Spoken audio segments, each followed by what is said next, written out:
Hello! Preschool Storytime with Miss Margaret from the Chattanooga Public Library. I'm so glad to see you. This is for children 3 to 5-year-olds, but if you're younger or older, you're welcome.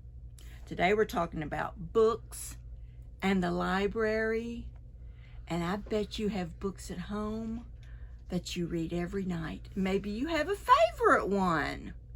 Well, this is about going to the library and books, and this is called The Book Hog by Greg Pizzoli.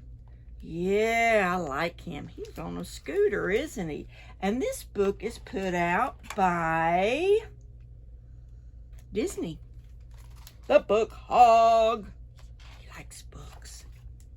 The Book Hog loved books, and he had quite a few.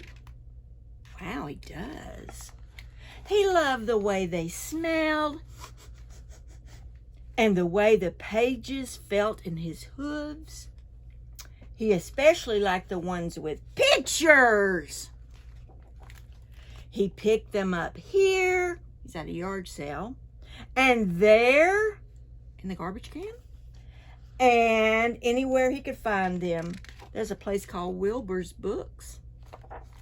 But the Book Hog had a secret. Shh! A big secret.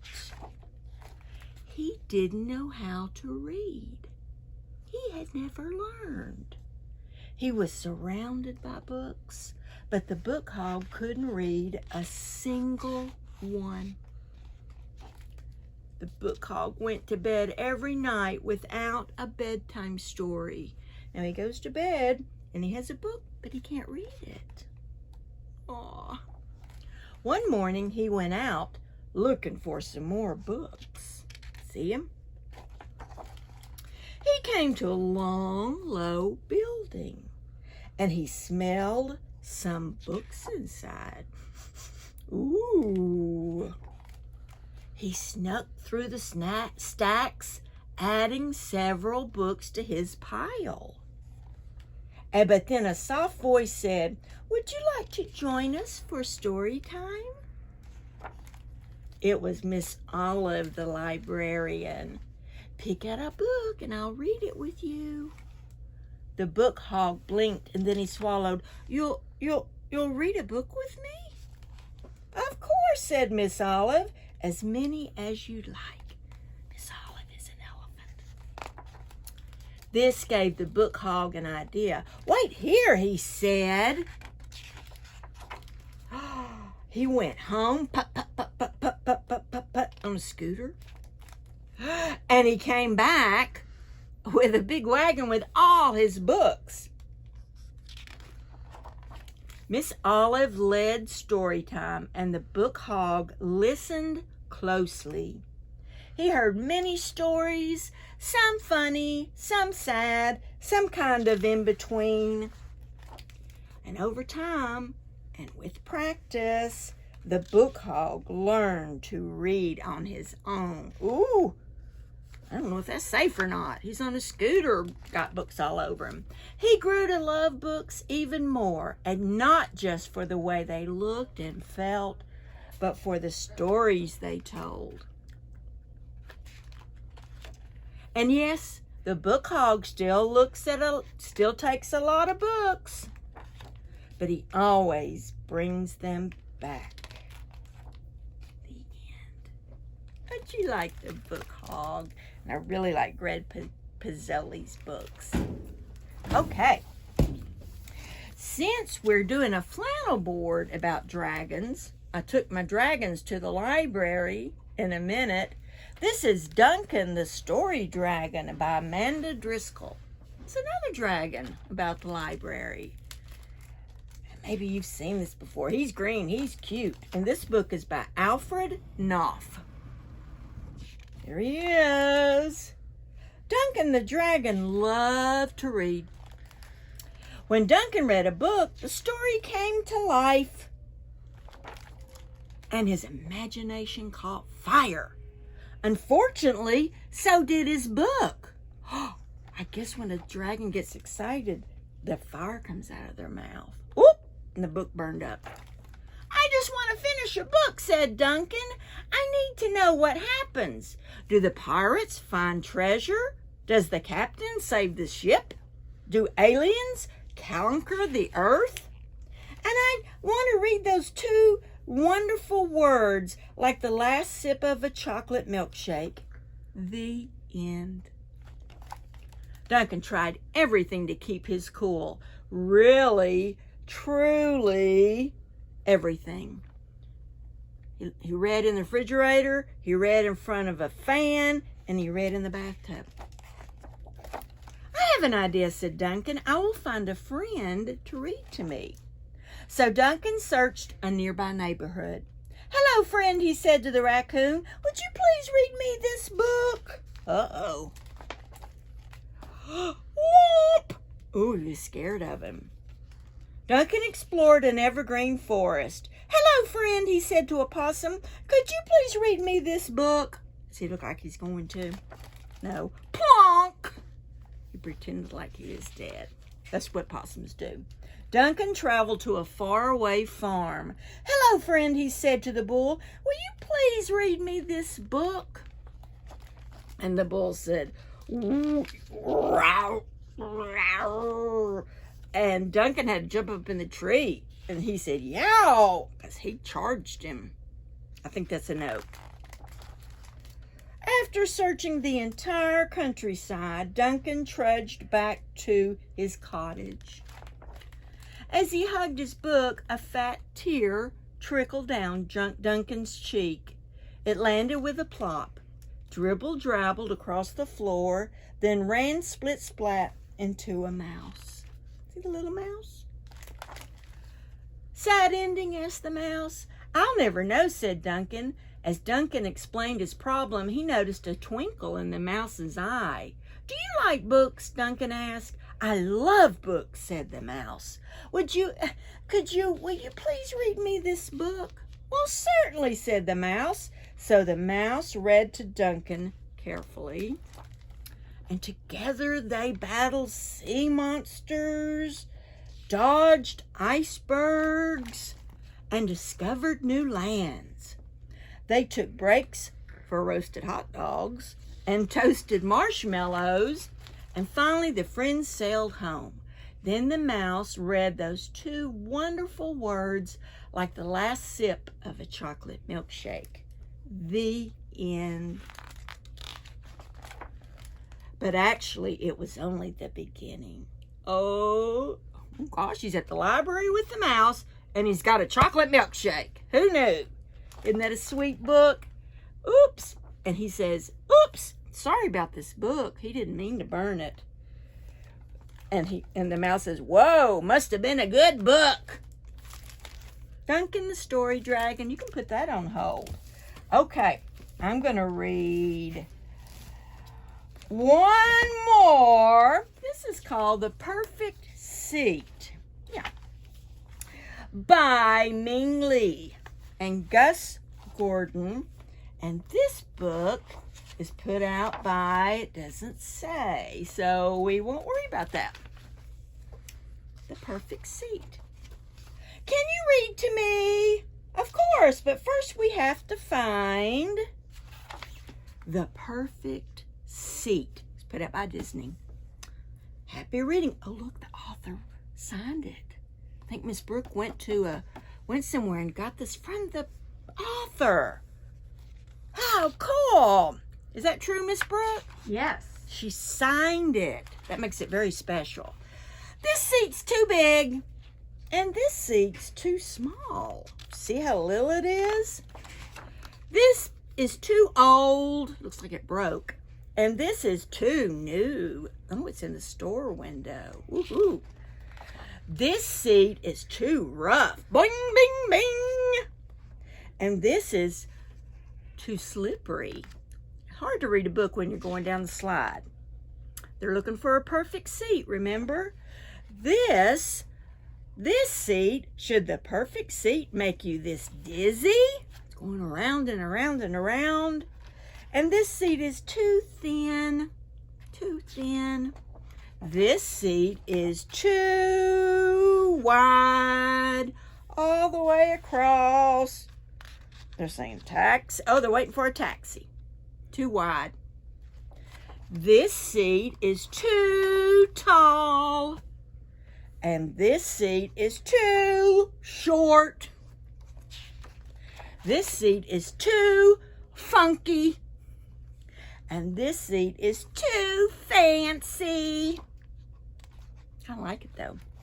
This seat, what about here? What is this? That's a bridge. What about here? Are you okay down there? Oh, one was up there. Oh, he fell in the lake. No, it's not going to work. Bridge is not going to work. Oh, I give up. And he sits down below a tree. Found it. Oh, and he jumps in his lap. And he's reading him a book in his lap. And he says, perfect. So the perfect seat is a lap. Oh, I like that. Okay, I'm going to read one more. Miss Brooke, you pick library book, which is a summer reading pick, or Froggy Goes to the Library. They're both good, but I really like Froggy. Oh, me too. Froggy Goes to the Library by Jonathan London. Oh, I like that Froggy. Sometimes I read one of his books every time, don't I? And this is by Viking. Oh, they're going to the library. It was Saturday morning, and Froggy stayed in bed to read his favorite book. It was about Super Frog. Froggy, called his mom. What? It's time to get up, dear. We're going to the library. Yippee! Cried Froggy, and he hopped out of bed and flopped into the kitchen. Flop, flop, flop. Let's go, said Froggy, and he started flopping out the door. Flop, flop, flop. First, said Mom, you have to get dressed. I know that, said Froggy. And he flopped back to his room and got dressed. Zip, zip, zut, zut, zut, zut, zat. Then he flopped back, flop, flop, flop, and said, let's go. I want to get books about Super Frog and T-Rex. But first, eat your breakfast, dear. Yum, said Froggy. Home flies and ketchup. Munch, crunch, munch. Ugh. The Froggy raced out the door, and Mom said, Froggy! And Froggy said, what? Don't forget your book bag, dear, so you can carry home lots of books. I'd better take the wheelbarrow, said Froggy. I'm getting tons of books. And off to the library they went. Squeak, squeak, squeak. In no time at all, Froggy had a stack of books so high that he couldn't see over the top. So he tripped over Polly, oops, and fell smack on his face, splat, and spilled all his books. And that's when he saw Frogalina. Hi, Froggy. Want some help picking up your books? I can do it myself, said Froggy. Please use your indoor voice, dear, said the librarian, Miss Otterbottom. First, Froggy read a book about Super Frog. He wasn't very good at reading, but he was very good at looking at the pictures. Zwit, zwit. When he got to the part about Super Frog flying high and fast after the bad guys, he stood on the table and spread his arms like wings. Please sit down, dear, said Miss Otterbottom. It's not polite to stand on the table. Oops, said Froggy. Then he picked out lots of books about dinosaurs, especially his favorite, T-Rex. Roar! Cried Froggy, holding his hands up like claws, acting like a T-Rex. Froggy! Called Miss Otterbottom, and Froggy said, what? This is a library, dear, not Dinosaur Park. Oops, said Froggy, sorry. Then Miss Otterbottom announced, story time! Come gather around, children. Me, cried Pollywogalina.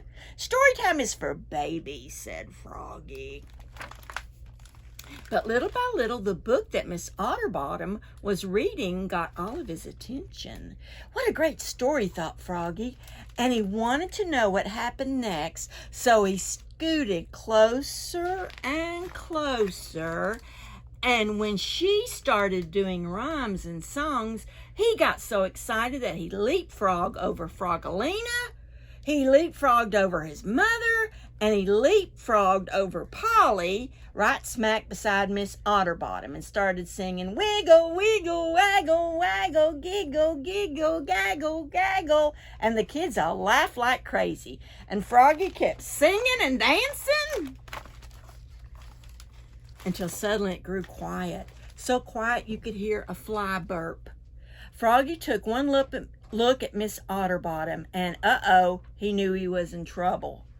Oops, cried Froggy, looking more red in the face than green, and Miss Otterbottom stared hard at him, then smiled and joined in, and so did everybody else. Wiggle, waggle, waggle, waggle, giggle, giggle, gaggle, gaggle, until story time was over. Thanks for being so, energetic, Froggy, said Miss Otterbottom, and she handed him the book she had been reading aloud and said, I'm glad to know that Froggy loves books. Come again soon. Thanks, cried Froggy. Books are the best. After he put him on top of his pile, and he put him on top of his pile to check out, then rolled his wheelbarrow full of books, with Polly on top singing, wiggle, waggle, giggle, gaggle, all the way home. Squeak, squeak, squeak.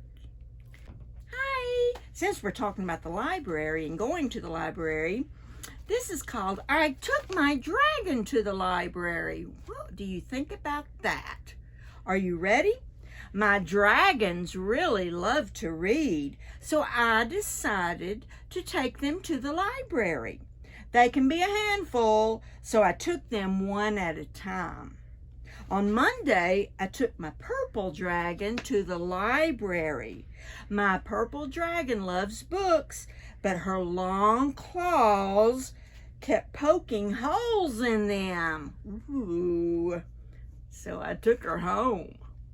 On Tuesday, I took my red dragon to the library. My red dragon was really excited to check out some DVDs, but his big teeth made all the babies cry, and we had to go home. I don't think he meant to.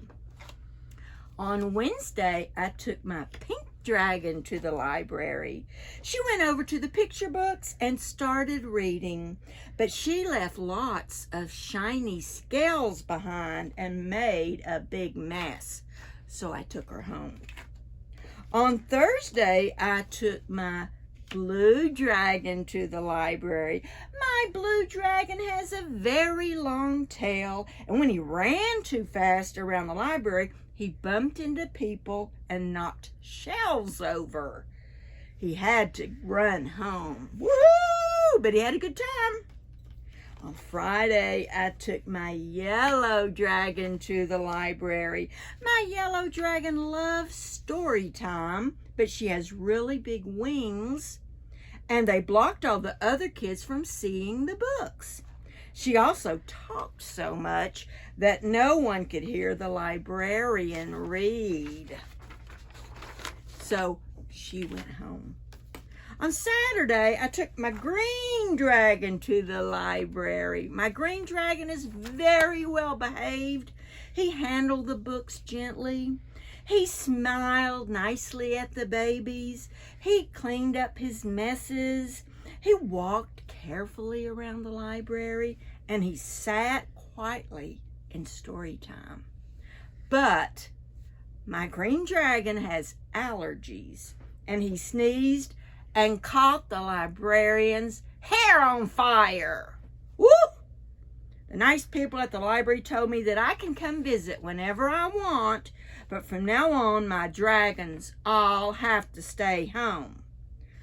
So my green and my yellow and my blue, my pink and my red and my purple dragons all stayed home. But they don't mind because I can bring them books and DVDs and books on tape to them. Except my green dragon, I can't afford to let him set the library books on fire. Hey, I hope you like our library books and our books about reading. See you next time. Bye-bye.